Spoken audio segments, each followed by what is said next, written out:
Mr. Trump versus rival China. Watch the big boys play. After being sworn in as America's 45th president on January 20, Donald J. Trump has trodden the promised tough line towards China, vowing to build a military might so great that none will dare to challenge it.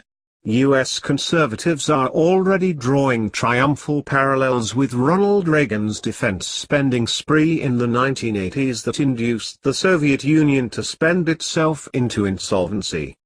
However, rival superpower China, which can scarcely ignore the gauntlet Mr. Trump has thrown down, has an infinitely more robust economy than that of the Soviet Union. How will Beijing respond to Mr. Trump's belligerence?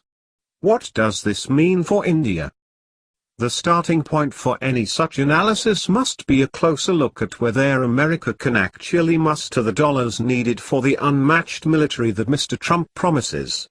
His request for an eye-popping $54 billion raise in defense spending comes after his predecessor, Barack Obama, followed up his troop pullback from Iraq in 2010 by slashing defense spending from 4.7% of U.S. gross domestic product, GDP, to just 3.3% of GDP, a 22% cutback that was unprecedented since post-Vietnam. Mr. Obama followed that in 2011 by killing or cutting back on major weapons programs, including the F-22 Raptor fighter, C-17 airlifter, multiple kill vehicle, kinetic energy interceptor, airborne laser and a combat search and rescue helicopter, saving America $487 billion over the coming decade but sharply eroding U.S. combat power. In 2012, with the U.S. military gasping for air, budget sequestration kicked the oxygen cylinder over by slashing tens of billions of dollars more from subsequent defense allocations. Mr. Trump's requested hike will face serious opposition on Capitol Hill, given that those tens of billions would come from cutbacks to the Environmental Protection Agency and the State Department. Even if American legislators give their new president all he has asked for, that would still not suffice for the Pentagon's multiple aims: maintaining a credible military presence worldwide, continuing drone strike campaigns in terrorist hotspots, while also rebalancing to Asia to counter China in the Asia-Pacific. Veterans like Senator John McCain have criticized Mr. Trump for timidity, for not demanding the resources needed to boost the Navy from 274 ships to 350, and beefing up the Air Force by ordering the F-35 Joint Strike Fighter in numbers. The Wall Street Journal calls the U.S. military a hollow force, pointing out that almost two-thirds of the Navy's backbone F-A-18 fighters, and three-fourths of the Marines, are grounded and unfit for combat.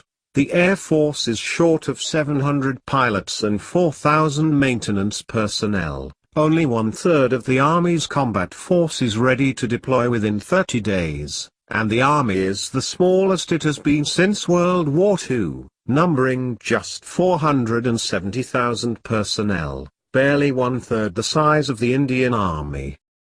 In contrast to Mr. Trump's braggadocio, Beijing has announced a defense budget hike of just 7% next year, its lowest in decades.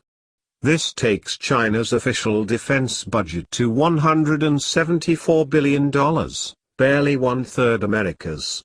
Increase that by 50%, which experts consider the undeclared part of China's defense budget, spent on its strategic forces, research and defense production units. That places China's real defense spending at $261 billion, less than half of America's. However, China compensates for its numerical and qualitative military inferiority by paring down its operations to the local and regional, eschewing the superpower obligations that stretch American forces thin. For example, America's 19 flat-deck aircraft carriers, though it downplays 9 of them as mere amphibious assault vessels, are scattered across the globe. China's fewer carriers, it currently has one but intends to build 4 to 5, would all be stationed in its vicinity, creating a measure of parity with the US carriers that could respond to an Asia-Pacific crisis. Meanwhile, by way of perspective, India's defense budget for 2017-18 stands at $53.5 billion. About the raise in US defense spending that Mr. Trump wants this year. With this amounting to 2.14% of our GDP, it is a political question whether the government can spend more and, if so, from where that money could be taken. More than half India's budget goes on personnel costs, with less than a quarter earmarked for capital expenditure, that is new weaponry. With most of India's weapons systems procured from abroad, India's new kit works out significantly more expensive than China's. As an entrenched superpower faces off against an emerging rival in our extended neighborhood, New Delhi's meager resources, its non-implementation of Make in India.